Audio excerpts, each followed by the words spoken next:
One woman's quest to find answers sparked a story that's going to change the lives of millions. I didn't have the self-worth to get out of the abusive situation for myself. I have 3 children that are the light of my life, and they are the reason, the encouragement, the purpose for me getting out of my marriage.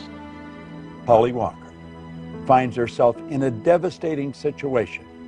He picked me up by my neck, threw me on the hood of my car in front of our youngest daughter, beat my head into the hood of my car, and choked me until I could hardly breathe. Betrayed by the people who were supposed to love her, struggling just to get back on her feet, having to fight a court battle to get custody of her 3 young children. During this process, there were days that were extremely hard, that I really second-guessed and questioned, what have I done? And I decided that I was going to turn my life around. She got the idea of looking for a life coach, and she found a lady on the west coast of the United States, Kimberly Truitt. Kimberly told her she could build the life she really wanted, and she began to coach her. Holly's life began to change. I reached a point in time in my life where I decided that I was letting other people determine my happiness. And I realized that my purpose in life is to help people who are just like me. Holly and I became good friends. And today, she's a leader in the professional and personal development industry.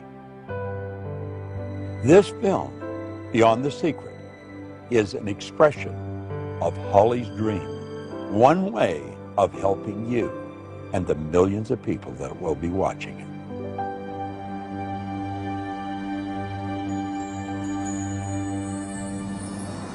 You know, the story that I've just shared with you of Holly Walker is a true story. As a matter of fact, I really played the story down. If you knew the truth about the transformation that took place in this lady, how she went from winning to nowhere and right back up again, you would never wonder whether you could win. And that's the purpose of this film. We want to recommend that you go beyond the surface, really take a look at who you are and what you are. Do you know that there's around 11 million kilowatt hours per pound potential energy locked up in the electrons in the atoms of your body? Phenomenal power. We've got enough potential energy in us to light up a small town for nearly a week. What do you really want? Listen carefully as each person comes on the screen. Listen to what they have to say, because they're going to put a spotlight on something that Holly wants you to hear. But don't just listen to it. Understand it. Listen to it frequently, and then apply it. Life is a magnificent journey. It truly is, but only if we make it that way, and we have the potential to do that. Hi, I'm Holly Walker, and welcome to Beyond the Secret. What's the value of one really good idea applied to one specific area of your life?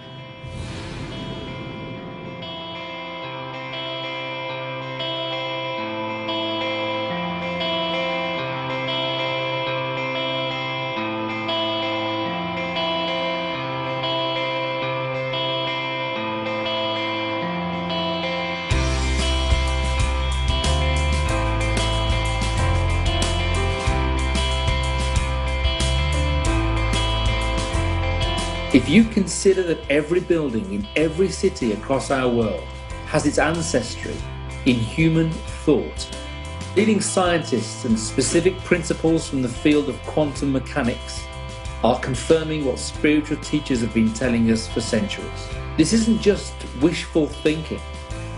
It is a practical application for success in life. And the key that unlocks it is human intention.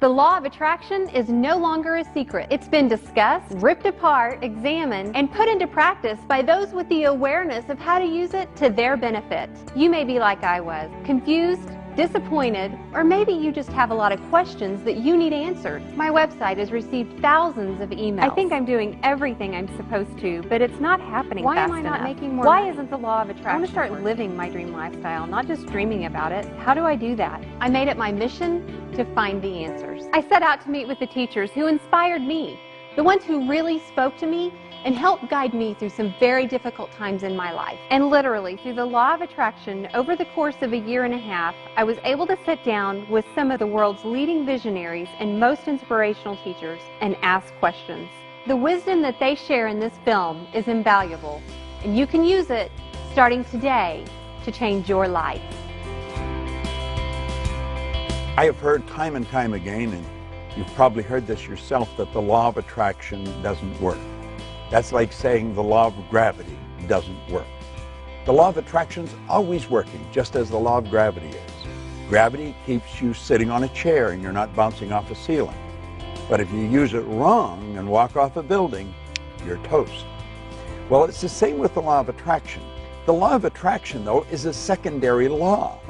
The law of vibration is the primary law, and the vibration you're in dictates what you're going to attract. When you're in the vibration of having ideas, everything that's in harmony with having that experience will start to be attracted to you.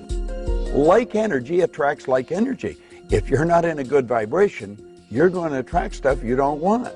But the law of attraction's always working. It's a matter of understanding it and bringing our mind and body, our whole being, into the right vibration so that we attract what we want. So if you think you're using the law of attraction, but you're not creating the results you want, it's sort of like taking a lamp to an electric plug. So if I'm carrying a lamp and I'm heading over to an electric plug, and I plug that lamp in, and I don't get any light, I don't get down on my knees and beg the law of electricity to please, dear law of electricity. I've thought about the law of electricity, I've done everything I know, how to be in harmony with the law of electricity, but I'm not getting any electricity, so please help me get electricity. We would never do that. We would think something's out of whack here. Either the wiring in the walls is incorrect, the cord is got a short in it, or the light bulb needs to get changed, and we would know that we need to do something to bring ourselves in harmony with the law of electricity. And it's not different with the law of attraction. So what we're thinking about manifests many times in our daily lives, but sometimes people think that a thought is an actual thing, like what I'm thinking about right now, instead of where I'm thinking from. Where I'm thinking from. So thought is more than a thing. A thought is the very essence of our life. Now, just because we don't understand that doesn't mean that you should reject it. You want to go beyond that and start to understand how your mind works, the relationship of the mind to the body, and then you'll start to see why you're getting what you're getting and how to change it if you don't like it. You've probably been taught or learned that thoughts become things. And they do become things. They become our belief system. They become our identity, our self-worth. Thoughts become things when they're aligned with feelings, when they're aligned with action, when they're aligned with strategic relationships, when they're aligned with your gift, with your calling, with whatever it is that you're bringing out in the universe. Thoughts becoming things. Let me turn that around. Everything was at one time a thought. Everything that's not green or water has been shaped by the imagination of the human mind.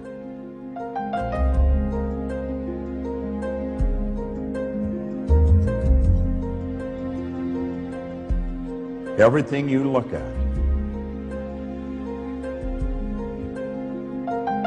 is created twice. Thinking is the highest function that we're capable of. And when we think, we take thoughts and we join those thoughts together and we create ideas. And by holding the idea in our mind and getting emotionally involved, it causes us to move into action. And it also sets up an attraction. And it's the action, the attraction, that alters the conditions, circumstance, and environment in our life. It's not enough to be talking about your dream, thinking about your dream, praying and hoping for your dream. You really do need to take action. It's been my experience that with one single action step, everything changes. You're no longer thinking about it, talking about it, you're doing something about it. People relate to you differently. You relate to you differently. New resources show up as you have a new perspective. Isn't that it drops in, like, the whole picture just drops in, but you'll get threads of it. You'll see little, like a sprout coming up. If you honor the sprout and nurture it, it will grow, it will send down roots, it'll begin to flower and blossom, and ideas come forth this way. And that's how you build a dream. You get a very clear idea, you nurture that dream. The law of gestation is important as it helps you grow that dream, but you have to take steps every single day. Take action.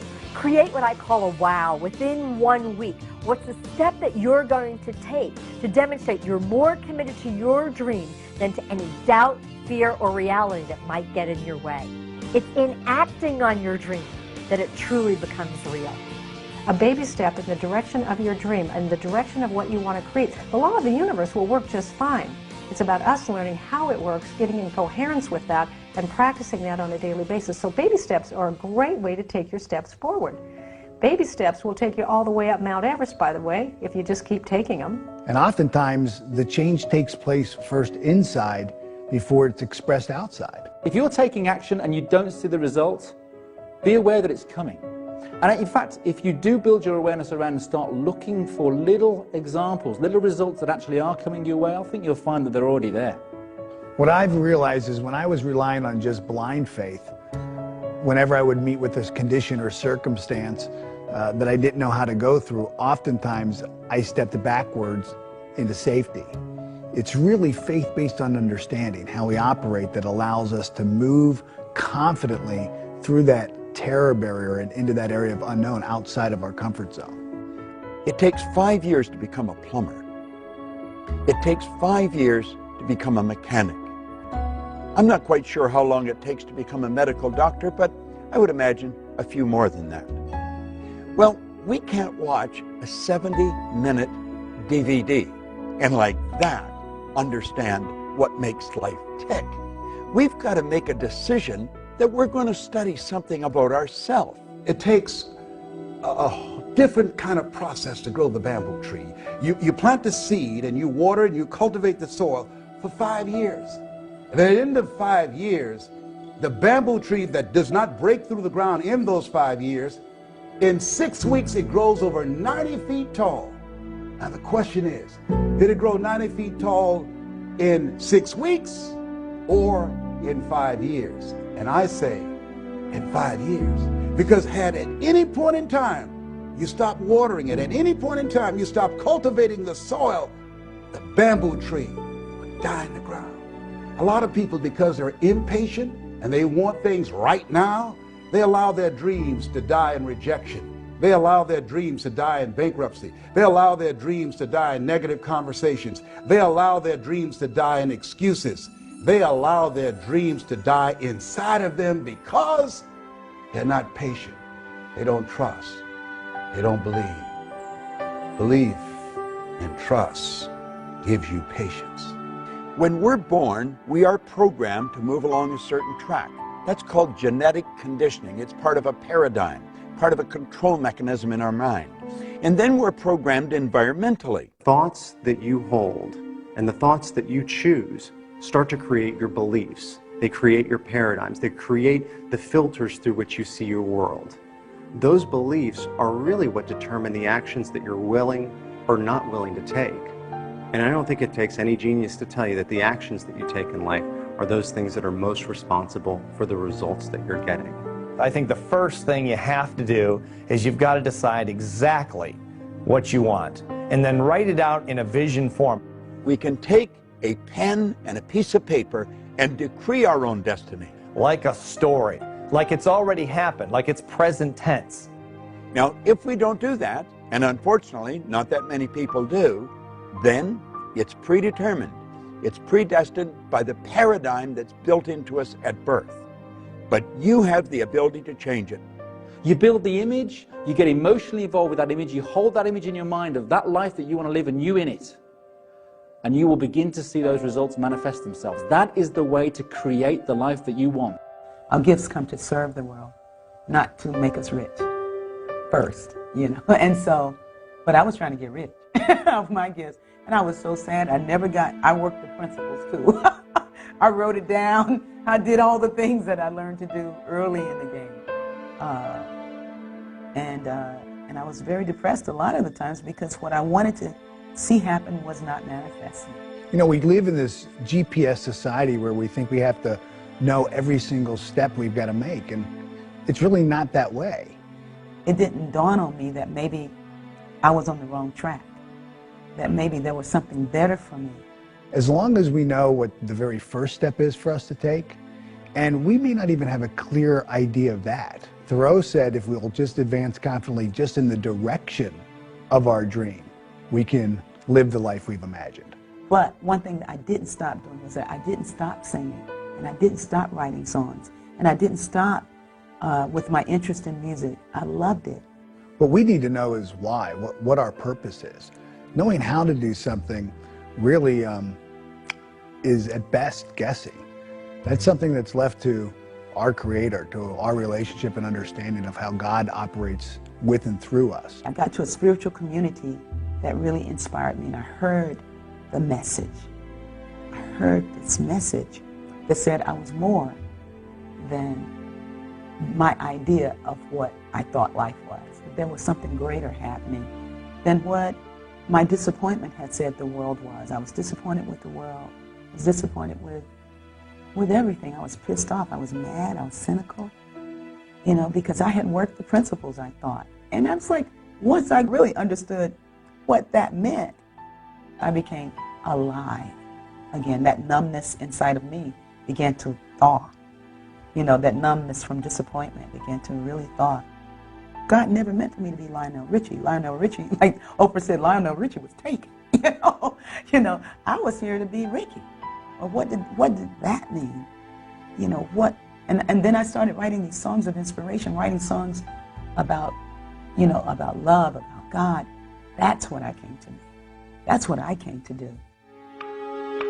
I received an email from a woman who got married at an early age, had children, and she's now divorced. She works at a job that she doesn't like to support her family. Her email had so much in common with a lot of others. You feel overwhelmed by responsibility, and it may be true that you do feel stuck. That thinking is the problem. The other stuff isn't really the problem. The thinking that you're stuck is the problem. So I know it's hard to think differently when you really think you're stuck. That's why you want to study this, and that's why you want to get some help thinking differently. Okay, if I didn't believe I was stuck, what options do I have? If I didn't believe that I was going to be stuck for the rest of my life with this, what could I do? The mistakes you've made in the past, you've already paid for. You don't have to pay twice. Start right now. Redefine what it is that you want. Begin to take the steps to the dream job that you do want. And you think into the solution. You begin to think from a believing that maybe there's an opportunity. I don't know the opportunity yet, but just maybe. And onto that parched field of believing, let one little drop of water land and say, if I didn't believe it was totally impossible for me to have a life that was really fulfilling, what could I do? There are people who can say, you know, Les, I made a lot of early mistakes. And because of the mistakes I made, because of those decisions that I made some short-term decisions that had some long-term consequences. And as a result of that, I can't live my dream now. Well, that's all in the past. That's all gone. You've paid for that. Don't allow what's going on right now to define you. Be open to the possibilities. One, of getting some help. Also understand and know and expect things to get better for you. And ask yourself, what is it that you need to do differently? But it takes a mind who's willing to explore, expand, extend, and you can choose to do that. You've overcome significant challenges to be where you are today. Don't give power to the mistakes of the past. That's behind you now. Look at yourself right now. Build on that. Build on what you've brought into the world and what you've overcome. And understand that you can achieve so much more if you just apply what's inside of you. Because it's your life, and you're a co-creator, and you get to choose any life you want to have. But the problem really isn't the problem. The problem is always my thinking about the problem. It's never too late to change your life. It's never too late to make a dream come true, and it's never too late to create a new dream for your life. Ask yourself, where do I want to go from here? Begin to focus on the possibilities. See, whatever you focus on the longest will become the strongest. If you talk about, and I know this from my own situation, I talked about, well, I don't have a college education. Well, I was labeled educable mental retarded. Well, I'm adopted. Well, I never worked for a major corporation. All of the things that I focused on, that became the dominant story in my mind. When I began to flip that script and I became convinced in my spirit that what I had is enough. What you have is enough. Where you are right now, that's enough. That's all you need. If you have the faith of a mustard seed, if you hold a mustard seed in your hand, you can't see it. You don't have to have a whole lot. It is absolutely pertinent that you have a dream. If you don't have a dream and you're taking action every single day, then there's really nothing that separates you from a hamster running around in a wheel. Yeah, you're getting a lot done, but you're moving nowhere. The dream is what gives that action direction. I would really like to believe what you're telling me, Bob, but I feel stuck. By the time I get home and get the kids to bed, I'm beat. I'm in hawk right up to here. I don't have the money to really buy some of the things or attend some of the programs you're talking about. And quite frankly, I'm tired. I really don't know how to make it work. What is something that I know I could do, know I should do, and know if I would do, it would move me closer to my dream? Now, I'm not asking that you're going to have an answer that's going to make this big quantum leap. What's just the first step? I have a friend who does a seminar called How to Earn Over $200,000 a Year with Your Eyes Closed. Mike Jones out of Philadelphia. He's been blind since he was 10 years old. Tawana Williams, she wrote a book called Unarmed But Dangerous. She's the president of her own corporation. She was a 10-year crack addict, a single mother, and she was born without arms. Oh, what's your excuse? I say you're bigger than your excuse. Stop focusing on your reality. Start to ask yourself, how do you want your life to be? And then take action steps to prove that you're not just talking about it. You're not inspired. And you're not inspired because you don't have a goal. You have things you want that you wish for. You're being controlled by what's going on in your outside world. Your external circumstances are just a mere reflection of your internal circumstances. I've gone into prisons. I've seen people that were stuck beyond what you could believe. And I've watched them change. There is a way, but you've got to have a reason, and it's got to be a good one. It's got to be something you want. And not all dreams need to be Mother Teresa dreams. We're lucky that there are people in the world that do want to make the world a better place. But your dream of spending more quality time with your family, your dream of being paid well for doing something you really love, your dream of being healthy and physically fit, these are really important dreams as well. Looking at the world as unlimited in possibility, looking at your life as an unlimited set of possibilities, and waking up every day in a state of gratitude. And that's not, I don't mean gratitude is going to do it for you. I don't mean gratitude is going to lead to action, but it puts you in the right frame of mind to really invoke the law of attraction. So it's your emotional involvement that alters the vibration and sets up the attraction. The number one step you need to take is to fall in love with what it is you want to be, do, or have. Just repeating something isn't going to do any good. You've got to mix it with feelings of emotion. You've got to internalize it. You've got to become the actor. You've got to live the part. It's not just a want or a wish or a desire, it's an all-consuming obsession. You do it frequently, it'll become a habit. You must be emotionally involved with whatever you want, or nothing's going to happen. There was a woman I know, a young mom, 2 kids. She was a single mom, had dropped out of high school, didn't have an education. The father of the children had been long gone and there was no child support. So she was working 2 jobs. She worked at a local fast food restaurant and she took in laundry and alterations at night to earn enough money to support herself and her 2 kids. She lived in a very small 1-bedroom apartment and it was $500 a month for the rent, and it was all she could do to just squeak by. And then she heard about these ideas, and she thought, well, if I had a dream, what would my dream be? And at that point, she thought, I would love to have like a place we could live that would have 3 bedrooms where we'd each have our own room. But how would I do that? I mean, she was barely getting by on being able to earn enough to pay the $500 a month. So you need to build a very clear image on the screen of your mind, in your consciousness, of you in the role, in the life that you want to live. Only then are you in a position to be able to plant things in the home, such as vision boards or bullet points or reminders anywhere that might be on the dashboard, on the bathroom mirror, on the fridge, that prompt that image onto the screen of your mind. Write out what you want to accomplish over the next 6 months. Not 6 years or 60 years, 6 months. And make it very clear. And what you write, if I read it, I want to be able to see the same picture that you see. That what she really wanted was a small place with a fenced backyard, so her son, who was 7, had longed for a dog, could have his own dog. There would be a fireplace so that they would be warm in the winters. And she described the kitchen when she wanted a window over the sink, because she was so tired of doing dishes and looking at a blank wall. And she wanted an arched doorway to come in through, and she wanted a little picket fence out front. People take the time to decide what they want, and they write it out. And then they think just through sheer willpower they can make it happen. It isn't going to work.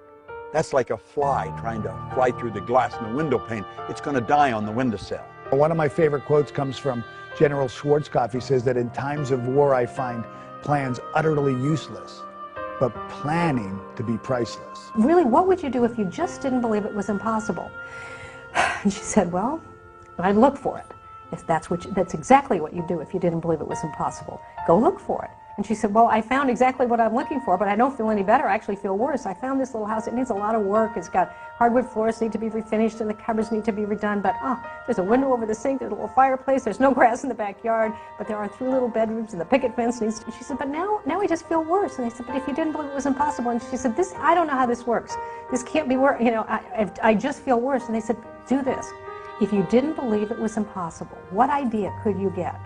What if time and money were not issues? What if you had the support of the people around you? She says, well, you know, they want $900 for this. That's like twice almost of what I've been paying. I can't do this. They said, but if you didn't believe it was impossible. And they said, just stay in the question.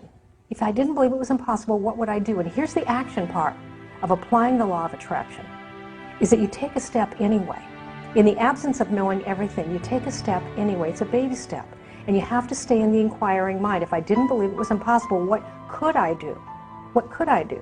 The imagination is going to cause the universal mind to start bringing you what you need and when you need it. And she got an idea. And the idea was to write the landlord a letter and tell the landlord about herself, about her children, and what she would do for that house if he would rent it to her for a year for $500 a month. How she would refinish the hardwood floors, how she would redo the cabinets in the kitchen, how she would plant the grass, how she would put in some flowers, how she would paint the picket fence. And if he would supply the materials, she would provide the sweat. She wrote a beautiful letter, and then she signed the letter and she put it in the mailbox. When we're really expecting the good to come into our life that we're hoping for, we don't ask, where is it? And you must expect it. Desire without expectation is flawed. You have got to expect the good that is coming into your life. Expectation is born of belief. You have got to believe it, because if you don't believe it, then you're wishing a fantasy. Finally, 2 weeks later, she got a phone call. It was the landlord, and he says, I don't know why I'm doing this. I've had your letter on my desk for 2 weeks. I've got 2 full-price offers. But something in your letter just won't leave me alone. So I want you to sign a contract, what you'll do each quarter of the year. And if you really will do what you say you'll do, I'll let you have the house for $500 a month. Now here she had manifested what she had really hoped for, and there was no material way from her current status that she could create it. But the interesting part is not that she got the house, which she did, and not that she fixed up the house, which she did, but who she became in the process. Because she began to discover herself as someone who could create, as someone who could have a picture and not know exactly how to do it, but apply the laws of the universe and stay in the mind that says, if I didn't believe it was impossible, what would I do? And an idea would come, and if you take that step, things unfold. I really related to this next video email because I've experienced a lot of the same things. My husband thinks this stuff is all a bunch of fairy dust. It's hard to try when he constantly puts down everything I do. Does this stuff really work? See, everybody does not want to see you make it. There's some people that are jealous. There's some people that are envious. Why? I don't know. Some people, because if you are driven and you're working on your goals and dreams, they feel that will make them look bad. As you start to study this information, your life is going to change. You know, along the way of trying to apply these principles, you'll hit the top edge of your paradigm. You'll hit other people telling you all the reasons it can't happen, what can't be done. MIT did a study. If I tell you, you can't do that, someone has to come along and say, you can do it. You can do it 17 times to neutralize that one time. And it's very important to be absolutely fueled by your vision. For some people, the word dream is even just too out there. Let them know a dream is simply something that you want, or better yet, learn to speak the language that he understands. When a plane's taking off, it's got to go against the wind, it doesn't go with it. And you're going to run into a lot of resistance. If you're not getting a lot of resistance, you're probably not going anywhere. You're going in the wrong direction. Don't resist the resistance, though. There's a law of non-resistance. Just let it go, because whatever you resist persists. When someone is not latching on to another person's dream, I really believe it comes from fear. In other words, their consciousness is rooted in fear, and this is basically, in a nutshell, a frightened person. And they get uncomfortable with it. Now, I'm not just talking about maybe your boss or your colleagues at work that are telling you not to go and do this thing that you desire doing. I'm also talking about those that you love dearly. I'm also talking about your partner, your spouse, your husband, your wife, your mother, your father. And you know, the people that are closest to you are going to put up the most resistance. They don't really want you to get ahead, because if you do, then you become a mirror to them. All of a sudden, they've got to look at you. They know they're as smart as you. They're as educated as you. They've known you your whole life, maybe. And all of a sudden, you become a mirror. And when they look in that mirror, they see themselves, except they're not where you are.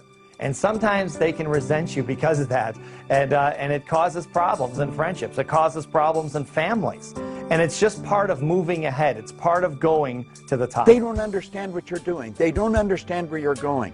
And you're going to find as you study, you keep raising your level of awareness. The people you're hanging around with may not. You know, often people ask the question, will you lose people along the way? Is this a lonely journey? And think about your life. You've grown, you've progressed, and probably your first grade friend is not your best friend now. And as you move through life, certain things happen and certain friendships change. You'll just keep growing, and they're not growing. And you're going to have new friends, and you're going to be in a new area, and you're going to be with more exciting people. Don't sell your dream out to somebody else's opinion. Look at your relationships and ask the question, what is this relationship doing to me?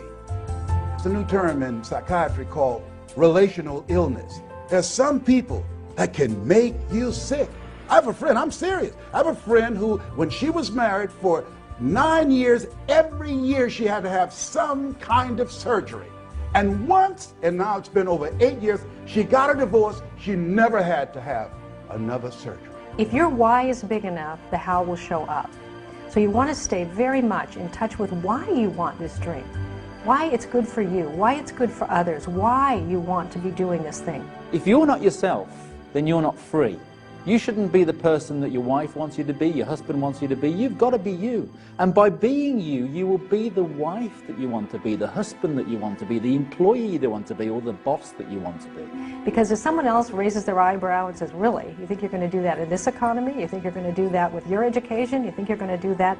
It can be difficult to stay fueled up in your passion. They don't understand what you're doing. They are in the comfort zone. And they think you're crazy stepping out and betting on yourself, giving up that good job, moving to that other city. Give it time. Let him see you taking action. Let him see your success. By changing ourselves, showing up more fully, living with integrity, people start to take us more seriously. Well, Les, can I change him? No. It's a full-time job changing yourself. I wouldn't try to change your husband. What I would do is I would do what you can totally 100% control, and that's your actions. 9 out of 10 people will die rather than change. That's how difficult change is. So you can't change people. Change yourself. You know, often it's the people that are the closest to us that might have the hardest time believing for us. He doesn't think you can do it, not because you don't have the talent, but just because it's not within the parameters of his belief system. So some of the closest people to you will not be able to see your potential. They will not be able to see your spirit. They will not be able to see what you're really made of. They see their snapshot picture of you and actually have an investment in you staying as you are because they're used to you this way. There are two types of relationships. There are nourishing relationships. Those are relationships that hold you accountable. These are relationships that challenge you. These are relationships that you can grow from mentally, emotionally, and spiritually. They stretch you. And there are toxic relationships. These are relationships that drain you. These are relationships that are very critical of you. So you want to surround yourself with people who can believe even when you can't believe. We can't always find one person who's our dream person, meaning they can deliver everything we need all the time. So it's great to have friends that you can turn to who are advocates, or dream team members who, no matter what you say, they're going to look in your eyes and say, I believe in you. I know you can do it. Because for any one of us, it's difficult to see the picture when you're in the frame. So you want someone else who can see the whole picture and help remind you yourself. Yeah, sometimes when you're going for your vision and your dream, people will say, oh, you're just materialistic, man. Why don't you just be satisfied? All you care about is money and things and that type of thing. You're going to hear that. There's no question about it. At some point, you're going to hear that. Get rid of the small talk. Get into some big talk. Stretch your mind. Go where you've never been. What we're talking about is not about materialism. It's about thinking. You can apply it and get as wealthy as you want to be. There's no question about that, and a lot of people have. You can also apply it to your relationships. You can apply it to your health and fitness. You can use it any way you wish, but it's really about thinking. As you get freer and you get more liberated and you get more expansive, it's a lot more fun. And people who are the naysayers and people who said it couldn't be done, take a look at your life and then they get interested themselves. And if they don't, you just bless that and honor their right to have a life that they choose. Life is short and it can be great. Make it that way. Don't let the resistance knock you off track. There's some people that are so happy and so at home being negative, they can walk into a dark room and begin to develop. You know who they are. And if you're sitting with the enemy right now, just blink your eyes. I see you.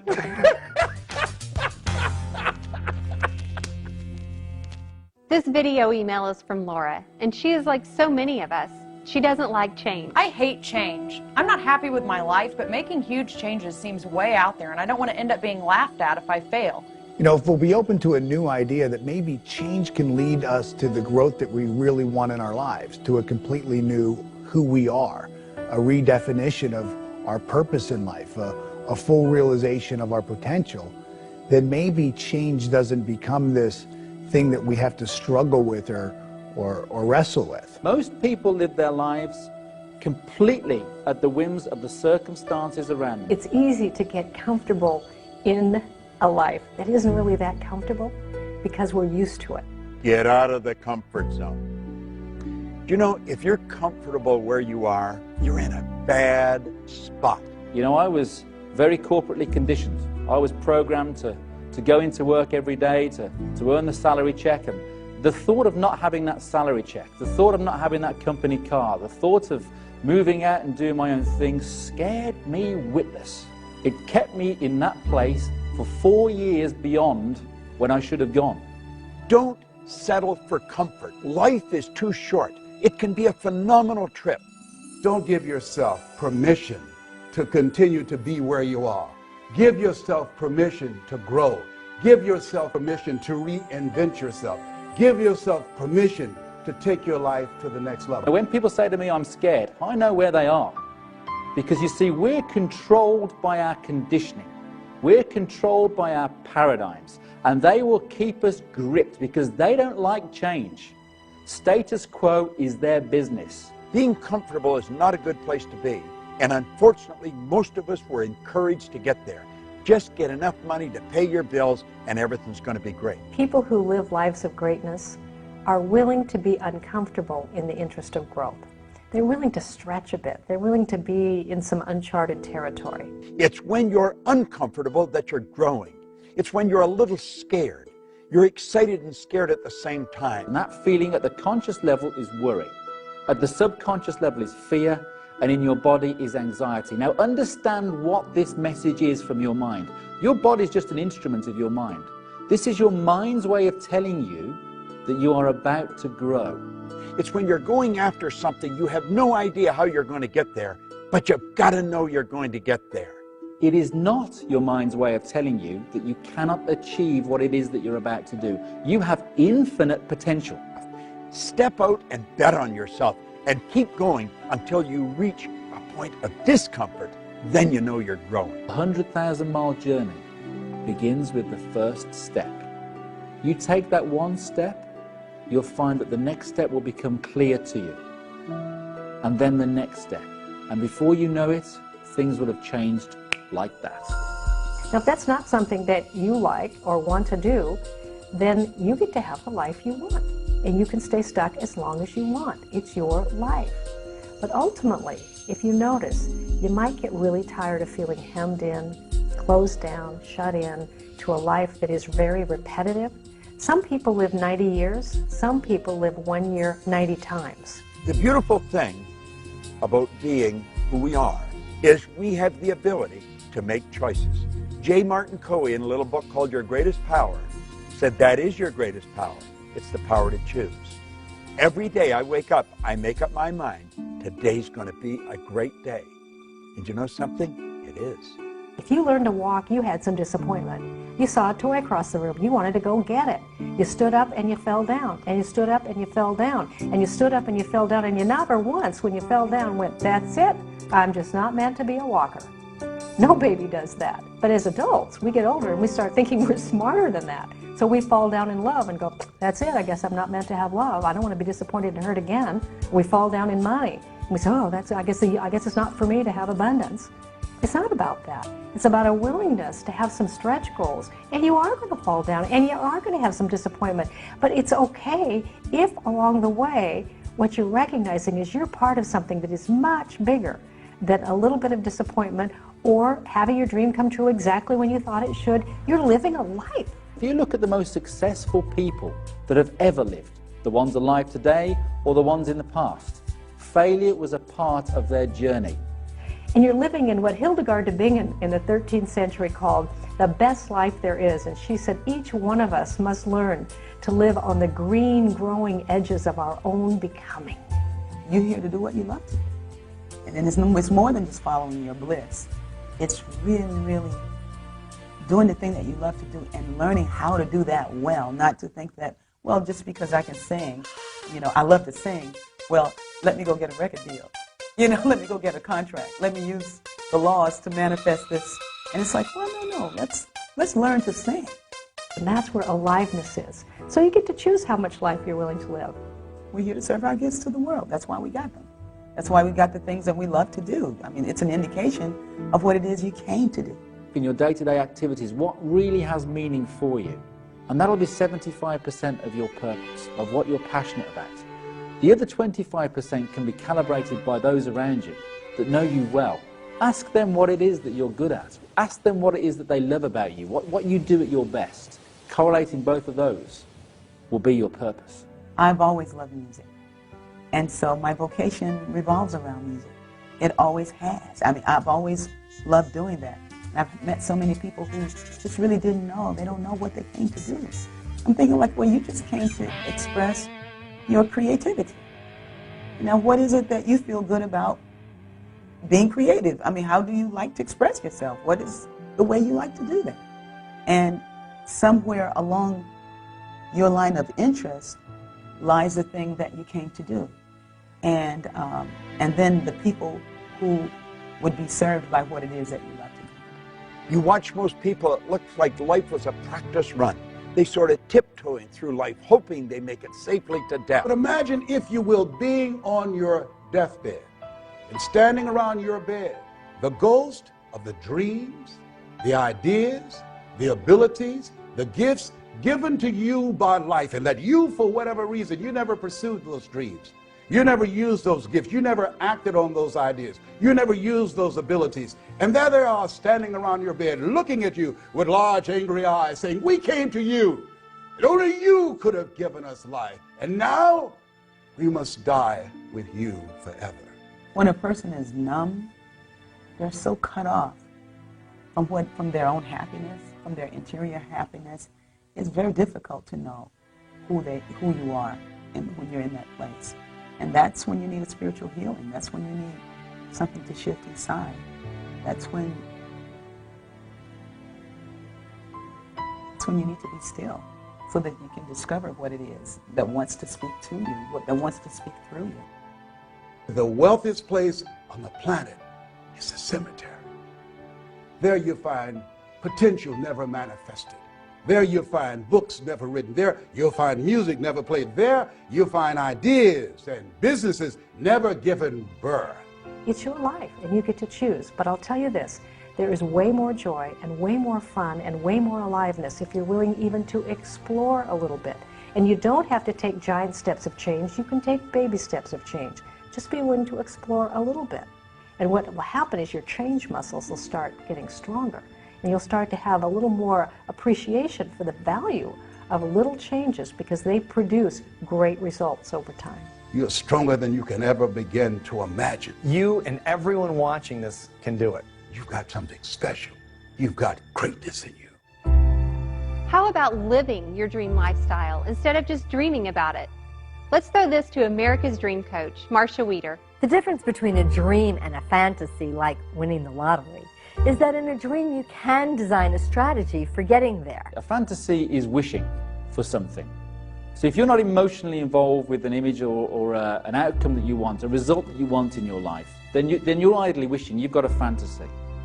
A dream is something that you have that you are very emotionally involved with. Now this is absolutely essential. In winning the lottery, short of buying a lot of tickets and doing a lot of hoping, there's nothing that you can do to make it happen. Get pictures of where you want to go, put it on a vision board, and inundate your consciousness with these images, because the brain works in images. And so you want to think about this all the time. Get those images in front of you all the time, and then start taking steps toward the manifestation of your vision. This is one of those great opportunities to get creative. This is one of those great opportunities to say, this is a dream that I have. I have absolutely no idea how I'm going to do it. All the conditions and circumstances around me right now stink. I don't know how to do it. In my experience interviewing world-class performers in all kinds of different fields, what I found is they decide exactly what they want. They put a vision together, and then they share that vision of where they want to go with as many people as possible who can help them. It's funny that the shortcut step is to share your dreams, but the truth of it is, most of us don't want to. Let's face it, if I tell you my dream, you might laugh at me, or you might think my idea is crazy. Worst case, you might steal my idea. But the number one reason why I don't want to tell you my dream is because if I tell it to you, you might expect me to do something about it. If you desire an outcome, it has a massive impact on the likelihood of it happening. Where are you going to get the time? And where are you going to get the money? Get a support team to help you. A support team is really just a group of people that when you get down, when you get tired, when you get frustrated, they say, you can do it. I believe in you. Keep moving forward. You're on the right track. The number one way to experience greater ease and shortcuts on any dream is to share your dream with other people. You find people who have done what you want to do, and then you enlist them on your mentor team. You call them up, you find them, you use your contacts to get to them, you do whatever it takes to get to them, and then you ask for their help. And the crazy thing that I've found over the years is, as I've done this for many times, is no one's asking. No one's asking these people, and more often than not, at least in my experience, they're willing to help. I think we ought to have a close group of associates that we can brainstorm with, we can mastermind with, and of like mind. And we know that they would do anything for us, and we'll do anything for them. The only reason that you're listening right now, feel me in your heart, because there's something in you that's demanding that you come up higher. And you've got to answer the call. But what if I fail? But what if everyone's right? But what if it really is a bad idea? But what if I don't have what it takes? I think you're going to lose belief. I think every great performer along the road to manifesting their vision loses belief. You may hear that they don't, but I've worked with a lot of them, and I think all of us have. We've all lost our belief at some time, and then there's a support system right there to pick you up. I remember when I was building my speaking business, and I just wasn't going anywhere with it, and I would talk to my parents, I would talk to my wife, Dawn, and they would say, without any question, when I was down, they would be there to say, you can do it. I know you're so close. You're going to break through. You're going to break through. And it would give me just enough courage, just enough mental toughness, if you will, to hang in there one more day and one more week until it finally broke. We all need help. We all need support along the way. Get up and get going. I've lost everything 2 or 3 times. Never slowed me down. 8 out of 10 millionaires have been financially bankrupt. So what? You can come back again. Willie Jolly, motivational speaker and author, said a setback is a setup for a comeback. You have comeback power. I found, and I think you're going to find the same thing, is that dreams are contagious. The secret here is to separate out what is your dream and what are your doubts and fears about it. The bottom line is, which one are you more committed to? Your dream or your doubt? Your dream or your fear or your reality? Prove that you're more committed to your dream by taking action. To become that person that you know in your heart of hearts that you have it within you. In the current economy, businesses are facing tough times. I've talked to business owners and individuals with small companies, and basically they all have the same question. My business is hurting. We're making cuts, laying people off. I feel like I've done about everything I can do. I know that, sometimes in a tough economy you make decisions that end up being more courageous than others, and maybe I should be more aggressive. I really am just looking for some direction. The nation's foreclosure crisis is centered in 4 states, but taxpayers across the country will feel the pain of bailing in America continues to spiral downward. The Dow Jones dropped another 300 points. Foreclosures reached an all-time high. Stock market plunged today. The Dow is tumbling once again. Just this week, information was released that 2.3 million American homeowners faced the loss of their homes last year. We are being inundated today with economic information, the likes of which probably most people alive have never heard before. You have been given the God-given ability to create your own economy. And that's what you want to start to do. Quit listening to all these terrible news broadcasts. Does that mean that the economy is not in bad shape? It doesn't mean that at all. But if you study history, it's when things are at their worst that they're actually at their best. That is one of the laws of the universe. It's called the law of polarity.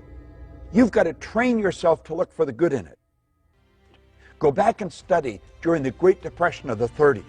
Do you know there were people earning millions of dollars? Businesses being built. Not everybody went out of business. Some people went into business. This is a phenomenal time. There's great problems. There's great solutions in every one. Study it. Bring your mind to bear on the good side of what you see. I think what you can do right now is be open-minded to a new idea. Understanding that the way that you've always done business may not be the way that you're always going to continue to do business. One of the great books, The True Believer, written by Eric Hoffer, he said that in times of change, it's the learners who inherit the earth. It's easy to have faith when you have a job, when your business is successful, you can make payroll, your marriage is working out, your children acting like they have good sense, no one has looked at you and diagnosed you with a terminal illness. It's easy to have faith then. But the true test of faith is when life taps you on the shoulder. You've got to look to your beliefs about money. Like, what do you believe about money? Do you believe that money is a good thing? Is it a bad thing? Is it something that that you shouldn't want? Is it wrong to want money? I would study your beliefs, because your beliefs will dictate your behaviors. You don't necessarily get what it is that you want in life.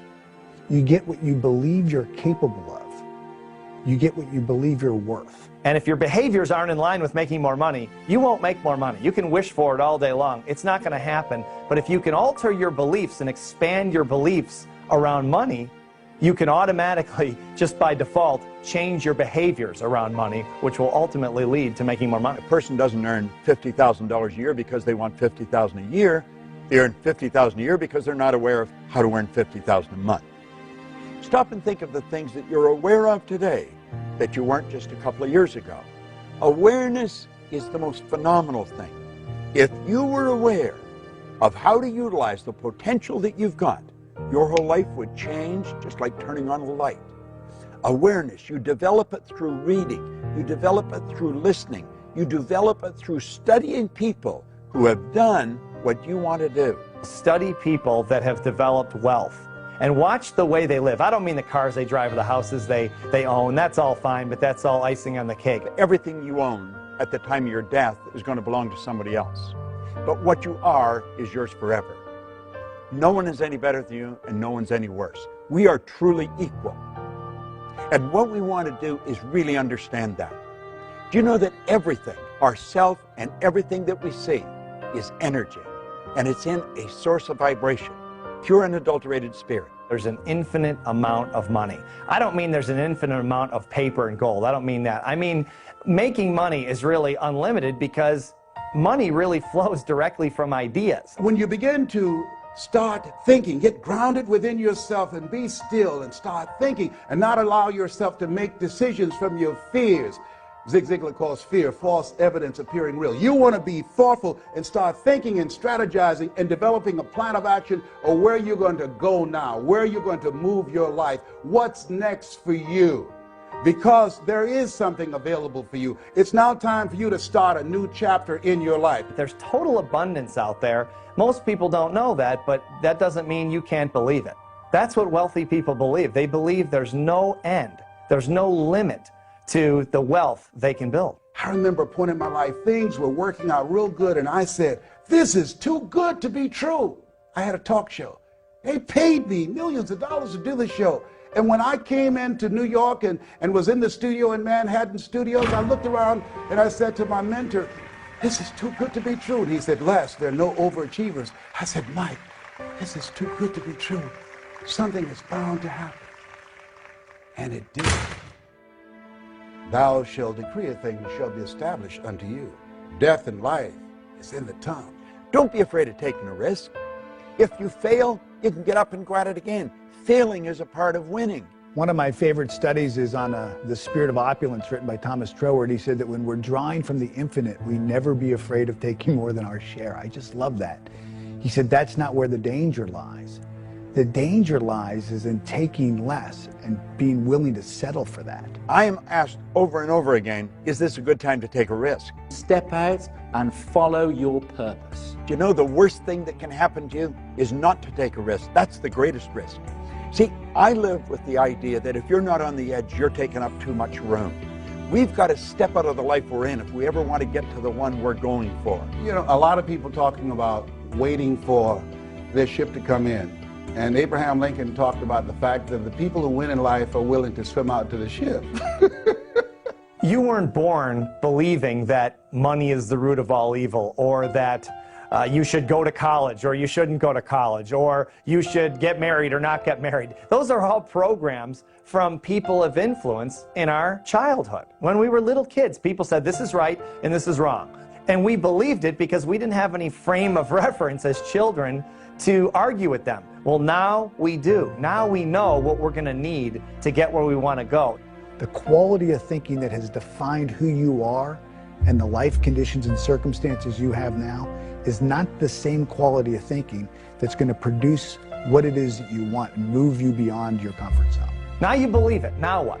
Now what you're going to do is you're going to start taking action to move forward with building your wealth, because you're not going to be holding yourself back. You're not going to be sabotaging yourself with this belief that there's only so much, and who are you to want more? Who are you to dream bigger? Because you know there's enough to go around for anyone that can believe and then follow up their belief with action.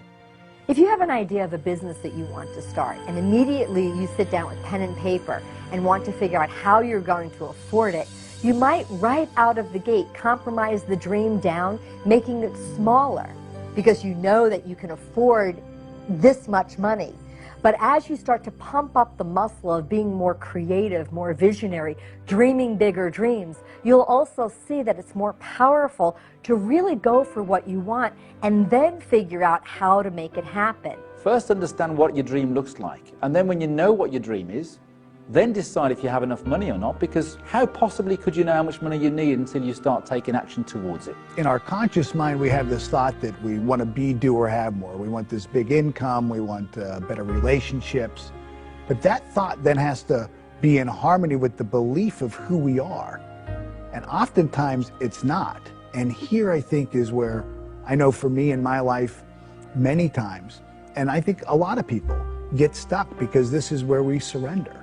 I think there's two major kind of beliefs. There's true belief, where you've actually experienced something and you know it's true. You believe it because you actually lived it. That's true belief, 100% belief. And then there's the belief of a lot of superachievers, which is what we call manufactured belief. In other words, as emotional creatures, they've literally talked themselves into believing something they've never done before, that they don't even know is possible, but they talk themselves into it. We call that manufactured beliefs. And a lot of people, before they ever accomplish their visions, have 100% belief in their ability to do so because they've talked themselves into it. What else in you that you haven't used that now the universe is demanding that you bring it out here?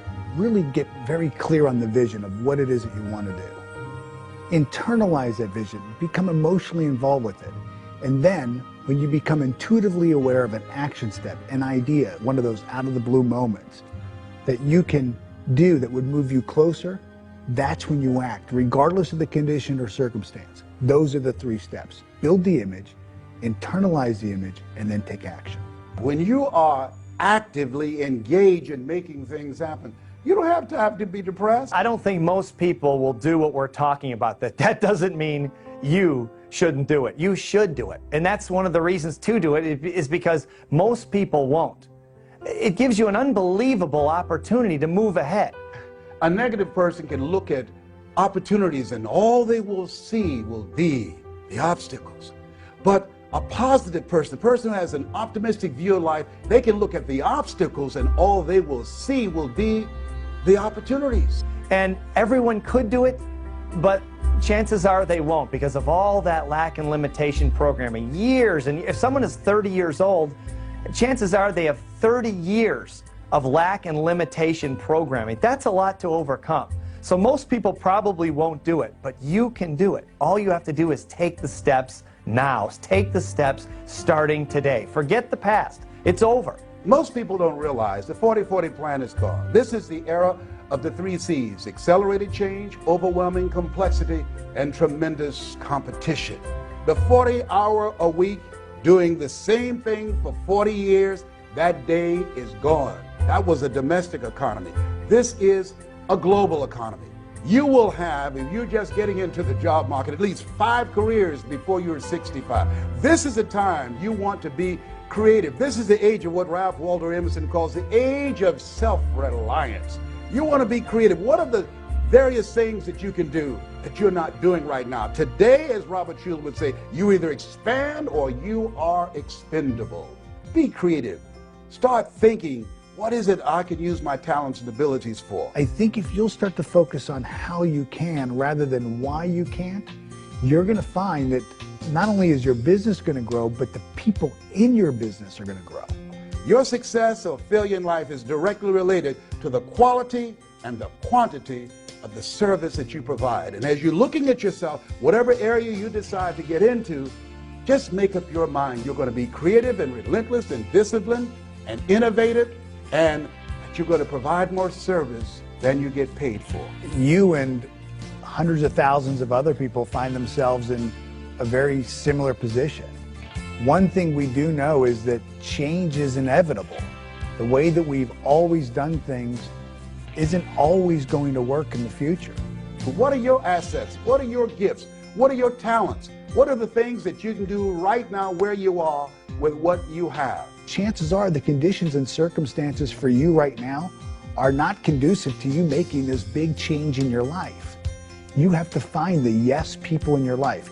You have to find the yes conditions. You have to find the yes circumstances. You want to be connected with like-minded and like-hearted people. people who you trust and believe in, people who are moving in the direction of their dreams, people that can inspire you and that you can inspire them, people who can help you to open some doors that you don't see right now, people that can help you go to the next level. You want to be connected with people that are on the way rather than in the way. When you've got enough money, you can do what you want, when you want, with whom you want, for as long as you want, and you don't really ever have to be responsible to anyone else. You're never beholden to anyone else unless you want to be, unless you choose to be. It gives you the ultimate freedom, which is the freedom of choice. If you're going through hell, don't stop. Keep moving. In Napoleon Hill's book, Think and Grow Rich, he brought out a very, very important point. He said that an educated person is not necessarily a person with an abundance of general or specialized knowledge. He said an educated person is a person who has so developed the faculties of their mind that they can acquire anything they want or its equivalent without violating the rights of others. Our education system is nothing more than a system that memorizes data. I don't know many people in the world that find Pythagoras particularly useful in their day-to-day activities. So we come out of an education system without ever asking ourselves quality questions, the kind of questions that people need to live a fulfilled life. You have a conscious mind and you have a subconscious mind. Your conscious mind can originate ideas, it can accept ideas, and it can reject ideas. Most of us have been programmed and conditioned our entire lives to gather information in this part of our mind using our physical senses. And it's through gathering this information that we then begin to form ideas. Now, your subconscious mind, unlike the conscious mind, has no ability to reject. Whatever you give to it, it'll accept it. It does not know big from small. It doesn't know good from bad. Everything just is. It accepts whatever you give to it as real. This vibration begins to move our bodies into a certain form of action. We begin to produce actions. We begin to feel a certain way, act a certain way, behave a certain way. We have intuition. We have perception, the will, the imagination, reason, and memory. And these are all perfect. They have to be exercised like the body. You exercise the mind, it too will become strong. Intuition gives you the ability to pick up vibration. Unfortunately, most people will use it wrongly. In their conscious mind, they will choose what it is that they want. They will become emotionally involved. They'll impress this idea upon their subconscious mind. And while they're just driving down the road, an idea just pops right into their mind, out of the blue. And this idea will be in harmony with what it is that they've asked for. It'll be in harmony with the goal that they've set. And the first thing they do is they say, "Are you sure? You know, is this the right idea or is this the wrong idea? Should I do this or should I do that? Is this good or bad?" What you don't like, reject it. And what you do like, accept it. You've been given the ability to think. It's the highest function that you're capable of. When we get this intuitive idea, when this sixth sense, when this hunch comes in, you don't want to ask, is this right or wrong, or good or bad, should I or shouldn't I? Because that's a limiting question, and the answer is yes to both of those. There's reasons probably why you should, and there's reasons why you probably shouldn't. The better question to ask is this: if I acted on this idea, would it then move me in the direction of the model of perfection that I'm claiming I want in my life? And if it will, you've got to move. So stop giving yourself those excuses that say, well, you know, I'm not good enough for this, I'm not good enough for that, because that again is your conditioning. That's rubbish. You can achieve whatever it is that you want to achieve in the same way that Bill Gates has done it, in the same way that Richard Branson has done it, or in the same way that anybody that you get inspired by has done it. Understand that you have exactly the same faculties, the ability to choose and shape your environment accordingly. Tune into that power, and you will create an extraordinary life. Well, I believe that we're all radiant lights of God. You are a radiant light of God. I'm a radiant light of God. And if you don't want to use the word God, we are radiant lights. We're energy. We're pure energy. So we're always radiating something. We're radiating something, and I would choose to be one who radiated love. And And I feel like when I'm radiating that, the universe corresponds to its own nature. So I'm radiating this beautiful essence that is love, and I find love. You define your purpose by first taking a look at your life, the things that you're doing for work and the things that you're doing for fun, and say, what do I really get excited about? What really gives me that psychic income, that feeling that I'm doing better? That kind of feeling is telling you, it's feedback from the spiritual core of you, who you are inside. That's telling you your purpose. And you will find that there is magic in this. As the image and the feeling tone get in coherence, it's like laser, and things really begin to shift fast. I know today's going to be a great day. There are no problems, there's only lessons. Everything that happens is to teach us something, to move us ahead to the next phase of our eternal journey. This isn't a fantasy world we're talking about. This is the real world. This is something you can do. People with less talent, less intelligence, less education have done this. Find out what you love and then dedicate your life to it. If you at all believe in the law of attraction, you know that you've attracted this film into your life at this very moment in your life. You're not here by accident. I'm not sitting here talking to you by accident. I encourage you now to live your life, to live into your full potential, to recognize the greatness within you, and to begin to express it. The world is waiting for you. You have something special. You've got greatness within you. Answer the call. It's time.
Watch footage not seen in Beyond the Secret and exclusive interviews with the stars. Sign up for free weekly 60-second videos from Holly and the team sent straight to your inbox. And we want to hear your story for consideration in Holly's new TV series. Click it on LifeSuccessTV.com.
Bob, so many people are on their way to achieving success, and they get this attitude from the people around them of, well, who do you think you are anyway? Can you expand on that a little bit? I think that comes from two sides. First of all, the person that's studying is starting to change. And sometimes, though, they get so enthusiastic about it, they want to cram it down everybody else's throat at the same time. And that moves them further away. But it's a natural thing that they're going to get resistance because the other people don't understand where they're coming from. And let's face it, I mean, you're right out of the box when you start to study this. It isn't the mainstream. You're doing things that's totally different. It's not taught in school. A very small percentage really understand and live with this. So they're going to get a lot of flack. They have to understand that and understand that people don't know what they're saying and just let it go. If something's going wrong, it has a tendency to hold your conscious attention. Emerson said the only thing that can grow is the thing you give energy to.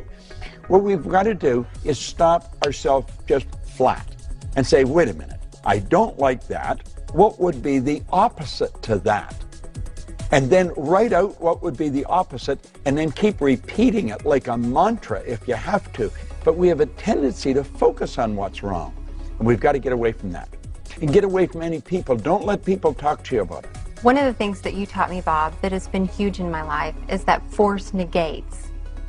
Can you talk a little bit about that? It's a beautiful thing to learn because we have a tendency to want to do that. If something won't work, we're going to jam it. It won't. Force negates. Let is the key word. We let things happen. Now, that doesn't mean we don't give it lots of energy. But force is not a good thing.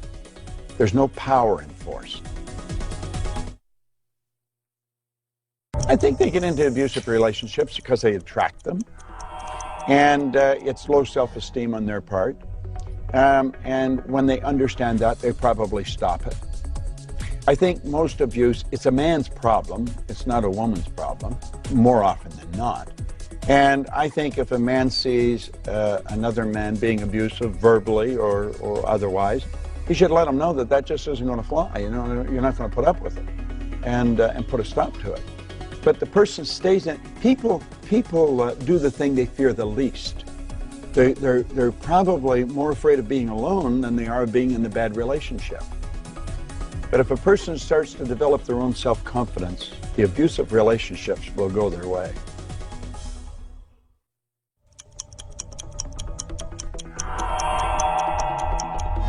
How does someone make more money, Bob? If people want to earn a lot of money, they've got to understand they have to have multiple sources of income. You cannot have one source of income and become extremely wealthy. Or if you do, I don't know what it is. But with multiple sources of income, anyone can become wealthy.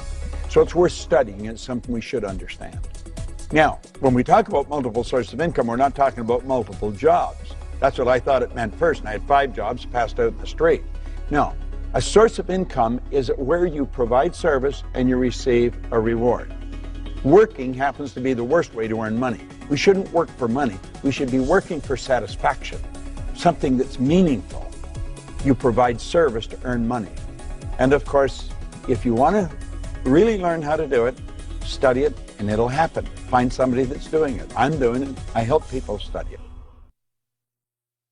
You can do what the most successful people do in terms of financial success, and they look at the profit centers. They look at what makes the most money in the shortest amount of time. I mean, I'll give you an example. One of the best pieces of advice I ever got was from a gentleman that owns a $300 million real estate empire, and he said to me, I said, how do you run such a big company? Because I've just never had that many employees, but I've never had that kind of success either. How do you do that? And he said, it's real simple, Steve. I come into the office every day and I ask myself one question. What makes me money the fastest? And then I do that. And then the second question is, what makes me money the second fastest? And then I do that thing. And then third and fourth and fifth and so on. And he says, and that's how I built the $300 million company from scratch. He said, most of my competitors are focused on all these peripheral things that really don't add to the bottom line. He says, I don't do that. I focus on the profit. In that weight loss model, we're in problem-solving mode. There's something we want to get rid of, and as soon as, I might diet and exercise, and then as soon as the scale shows that I've lost a couple of pounds, I'm back on the brownies. So it's not an incredibly powerful way of living life. I do find that it's I see people have better results when they're honest about where they are, we'll call that their reality, but more committed to the dream of where they want to go. Let's take the big dream, break it down into projects that you can easily accomplish in 1 month or less. It's a short enough period of time where you can stay passionate and excited, but a long enough time where you can see a result. If we don't see results, we're going to give up. One of my missions in life is to change the way that we think about and talk about our dreams. So instead of it being, gee, maybe someday, it's like, this is what I want and this is what I'm going to do to prove to myself and the world around me that I'm serious about it. I almost don't care what it is that you're doing, as long as you're doing something every day to make the dream happen.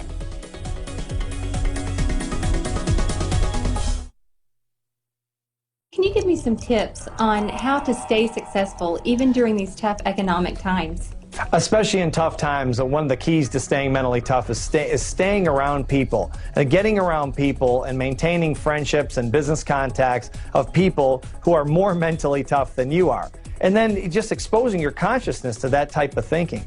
Most people aren't that mentally tough, so if you've got contacts, if you have associates, if you have friends, business partners who are mentally tough, and you get around that on a day-to-day basis, you'll see that there's very little attention paid to details that don't add to the bottom line. And so you try not to get distracted with things on the outside. A lot of people are distracted by things that people say, the economy, the stock market, all the different things going on around them. But the mentally tough stay focused. They keep their concentration right on exactly what it's going to take to get to the next level. And they don't let outside circumstances really impact their thinking.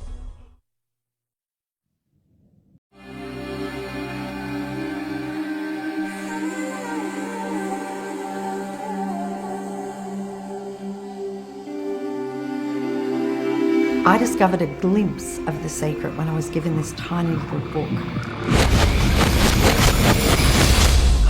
And I knew in the moment that I wanted to take this knowledge and create a television show. I knew that I wanted to bring it to the world. I knew that everybody needed to know this. I couldn't understand how nobody knew this.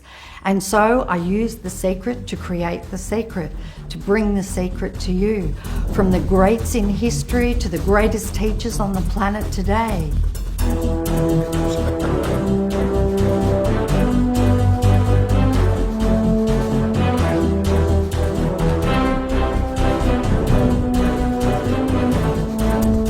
We've got 2 walls, and we're making these 2 walls look like an entire temple, just by shooting them from about 50 different angles. I turn up, I come to the catering truck, and I go home again. That's my role. Bunch of guys running on the spot sort of look like we've got hordes of armies, but really 6 people multiplied many, many times.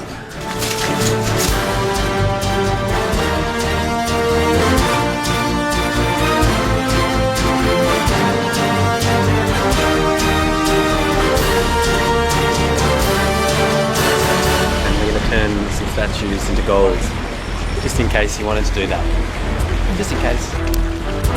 Action! All of the teachers were filmed on green screen. Then when we shot the drama, we used body doubles and composited the teachers into the scenes. Created the backgrounds by first finding out what their teachings were about, and then we attempted to sketch some images that then reflected that.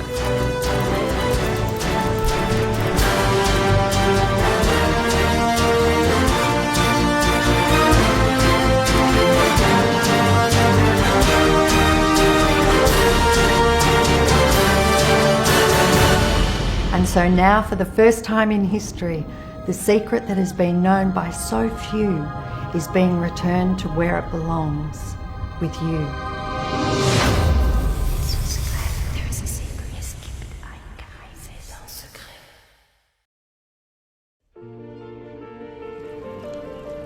The cast and crew, as you would expect on a secret movie, are just absolutely beautiful.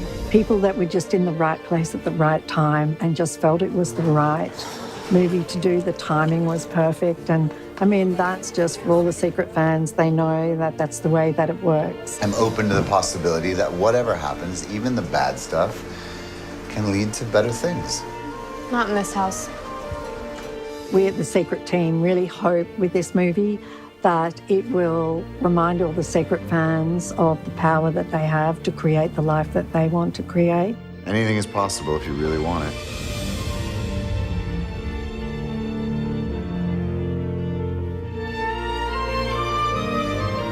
The more you think about something, the more you draw it to you. Okay, so this is me thinking about pizza. Okay, I've got a medium cheese for Miranda Wells. Did you do this? Don't look at me. I hardly meet anybody that hasn't read the book. We will get letters and somebody will say, I've just discovered The Secret and I can't believe it's changing my life so dramatically already. When I first heard that they were doing a secret movie, I was like, I read that book. I practiced those principles. And so then I secreted getting the role in this movie, and boom, here I am. See that, folks? It works. I've listened to the book, The Secret, which is a beautiful listen. Without a doubt, I would say the times in my life when I practice The Secret are some of the most profound times, and then the times in my life where I don't are some of the most challenging. Why does this always happen to us? We're unlucky, I guess. I remember when the book came out and the huge phenomenon that it was very impactful for me and just so positive. So I feel really honored to be a part of this. This has a spirituality to it, but it doesn't have religion. And I think that's an important part. Because whether you're a Buddhist or an atheist or a Christian or a Jew or believe in Mother Nature or believe in the universe and the power that it has, the fact that if you have a guiding principle of what else is out there, that the world is a lot bigger than you and that you can attract things that you need.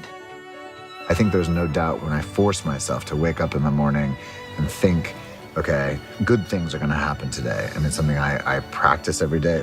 When I think about what I want instead of what I don't want, my life is just so much better. You're one of those people who wakes up happy, aren't you? I think The Secret is something everybody could sort of use in their lives right now. It's been a very positive experience, and I hope people get the same positivity out of it.